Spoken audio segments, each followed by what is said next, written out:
Lorsqu'une femme est enceinte, lorsqu'un bébé naît, lorsque survienne la maladie dans une population, lorsque vous êtes malade tantôt jusqu'à être opéré, lorsque surviennent des épidémies et des endémies, voire des pandémies dans un pays, les autorités de ce pays mettent en place tout un système de protection des populations sur le plan sanitaire qui s'organise autour de ce qu'on appelle le système de santé. Et c'est ce que nous avons décrit dans notre dernière vidéo présentant le système de santé, les piliers du système de santé d'un pays. Maintenant, qu'en est-il du système de santé de notre très beau pays, le Gabon?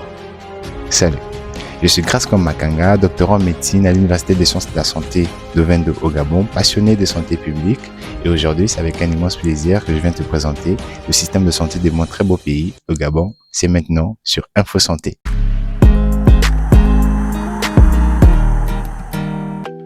Le système de santé de mon pays, le Gabon, comme dans plusieurs autres pays, s'organise autour des 6 piliers, parmi lesquels les institutions de soins. Dans les institutions de soins, nous retrouvons les dispensaires, les centres de santé, les centres hospitaliers régionaux et les centres hospitaliers universitaires. Ces centres sont mis à la disposition de la population afin de pouvoir apporter des soins depuis le village jusqu'aux grandes villes. Deuxièmement, s'ajoutent les professionnels de la santé. Donc, les professionnels de la santé, nous citons les médecins, les sages-femmes, les infirmiers, les ambulanciers et aussi les brancardiers. Nous avons les laborantins, nous avons les personnels administratifs derrière chaque structure sanitaire. Sans tout ce mélange, il n'y a pas du tout de prise en charge médicale dans un État. Déjà, il faut savoir que la prise en charge médicale dans un État, dans notre pays, le Gabon en particulier, n'est pas gratuite, bien évidemment. Cela nous amène à voir le troisième pilier qui est le financement de la santé. Dans notre pays, le Gabon, le financement de la santé est assuré par plusieurs acteurs. Le principal d'entre eux, c'est la subvention de l'État.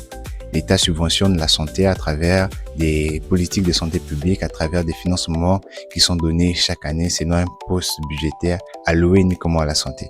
À cela s'ajoute comme autre acteur les assurances. Donc les assurances, nous avons les assurances publiques avec la CNAMGS, qui est la grande assurance publique de notre pays, le Gabon. Et il y a des assurances privées, notamment Ascoma, AXA, Suno Assurance et plein d'autres assurances qui sont données. L'objectif ici est de permettre à chacun de pouvoir accéder aux soins médicaux à des coûts moins considérables. Mais comment le système de santé de notre pays, le Gabon, intervient-il auprès des populations? C'est le quatrième pilier qui est les services de santé fournis aux populations.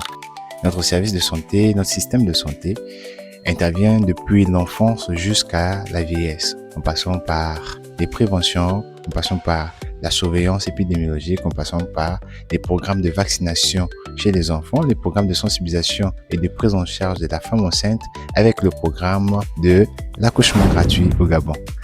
Ce programme permet à chaque femme, selon les critères qui sont bien spécifiés, de pouvoir bénéficier d'un accouchement gratuit dans notre pays, le Gabon. Aussi, étant donné qu'aucun élément médical, aucune prise en charge ne peut se faire sans équipement, nous venons voir ainsi le cinquième pilier qui est les équipements et les technologies qui sont utilisés dans notre pays.